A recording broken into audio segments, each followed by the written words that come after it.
we're comparing these two Carhartt wallets. These are quite different, so we want to give you a comparison on the variety that Carhartt offers. So this on this side is a trifold, it's a bifold with a money clip. So let's take a look at this first. So this is a darker brown, and it's a solid brown leather. It's still high quality leather, of course, and then all brown stitching with the Carhartt logo. Bifold with the ID on the back. This is a lighter brown, more distressed wallet with light brown stitching. Carhartt logo there, trifold there, more logos inside, and then mesh on the back. So let's take a deep dive into each one, the differences. So this being a bifold with money clip, you have a magnetic money clip here with a pouch here for ID. You have 1, 2, 3 card slots on the inside on this side. You have one right back here. You have 3 more on this side, and then 1 here. And then you have ID slot here.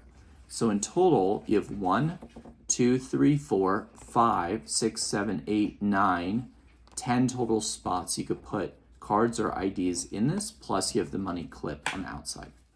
On this one, you could see that everything's on the inside here. You have a Carhartt logo, you have an ID spot. So on this one, you have 3 card slots here. You have one behind here. This is stitched, so you can't access that. You have an ID spot here, 1 more card slot here, and 3 more. So let's count how many there are total. So you have 1, 2, 3, 4, 5, 6, 7, 8, 9. So 9 total here. And then you have a money compartment here, which has 2 slides for money. You can put some in here, and then there's a divider. You could put some on the back. And then it just folds up like that. So overall, they're both really nice, high quality wallets.